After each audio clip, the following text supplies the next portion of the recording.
ponder the words of these books: Soulflower, Plant Spirit Oracle by Lisa Estabrook, The Good Witch's Guide by Sean Robbins and Charity Bell, How to Grow Roses, McFarland, Pyle, The Prophet, Gibran, The Heroes of Asgard, A&E Keaty, and Peace Pilgrim by Peace Pilgrim.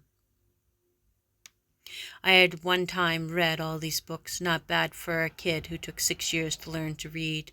I now read voraciously, devouring and digesting and synthesizing and alchemizing these living words that beckon me to journey through to the next book. And today I dusted off these books to provide my heart with solace as I alchemize some experiences I am experiencing now. I considered the wisdom of the hydrangea as I drew a card on this sunny, cold, late winter day, only 1 week before spring equinox in Maine, from the Soulflower Plant Spirit Oracle. Lisa Estabrook on pages 99 through 101 says, "We are all affected by our environment. Hydrangea reminds you to reclaim your power through the transmuting of emotions, releasing of victimization, overcoming perceived obstacles, extinguish them by realizing you can move through them." Hydrangea's message is about realizing that while our lineage, our stories, and our current circumstances do shape and influence our reality, they do not define us. These aspects as a part of the sacred soil in which the seed of your soul decided to incarnate, so that you could fully realize and express yourself through the unique ingredients your soil provides. And the affirmation is, I have the power to create my own story. And then I breathe in this wisdom, and in my hand I am transported to the hydrangea growing nearby in full bloom in July. The beauty inspires me as I open my eyes to see and ears to hear.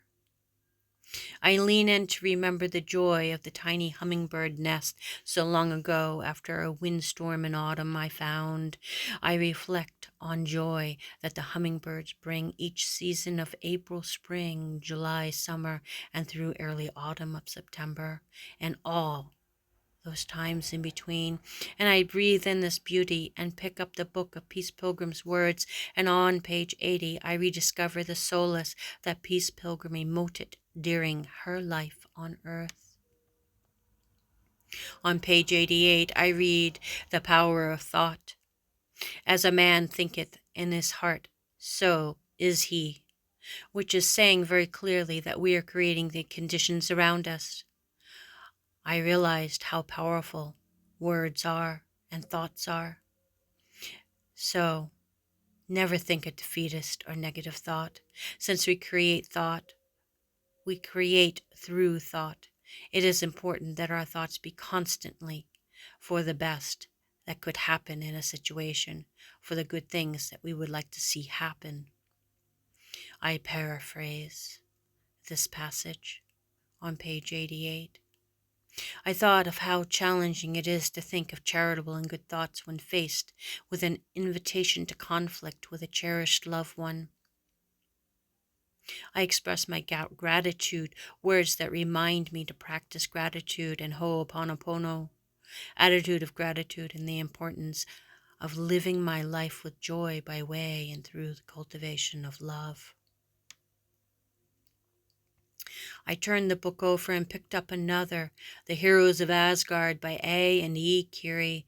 This book is a rather old tome written in 1870 originally and reprinted in 1963. I dusted this book off and turned to page 129, a story about Anuna's apples. There is no doubt her apples had a peculiar flavor. I found on page 129, and if any one of the heroes happened to be a little tired, or a little out of spirits, or a little cross, when he came to the bower, it always followed that as soon as he had eaten one apple, he found himself as fresh and vigorous and happy as he had never been in his life. This story is about the power of love and care and compassion and generosity.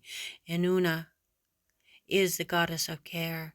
Inuna is the guardian goddess of the life-giving fruit of the world, and this story is as old as the great goddess. So how about them apples? I ruminated the essence of beauty and care of Inuna, the archetype of the divine feminine. I felt drawn to read again The Prophet by Gibran. On page 80, a passage sparkled. The guides were indicating a breadcrumb toward resolution. In the depth of your hopes and desires lies your silent knowledge of the beyond, Cahill writes. Like seeds dreaming beneath the snow, your heart dreams of spring. Trust the dreams, for in them is hidden the gate of eternity. Yes, indeed, life goes on. See the seeds.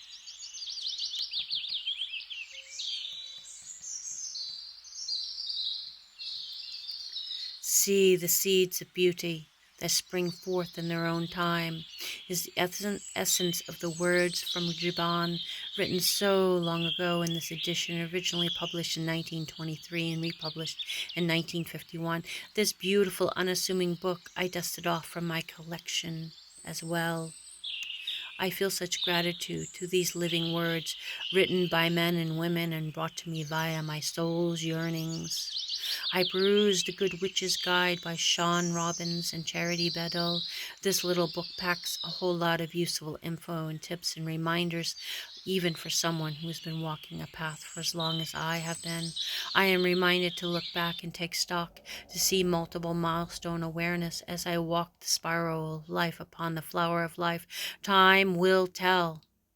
I have left the invitation to reconcile available, and those invited eventually will do so. I hope. I feel in my heart.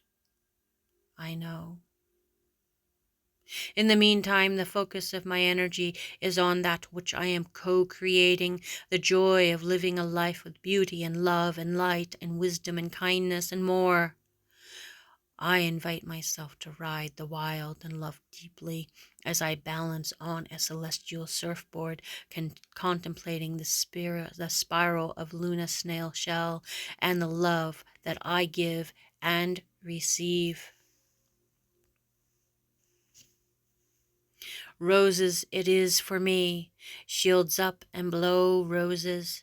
Let that which is not love be transformed by the breath of love into roses that fall outside the shield. Transmutation by McFarland. I am reminded that roses require proper light, love, space, manure, moisture, and the right soil in which to thrive, and sunlight. Roses require light and love. I endeavor forth, remembering the wisdom I gleaned from this rather old book I found one day while walking alongside the road. I am the rose, and so are you. I bless you with love. Shine on, star shines. Until again.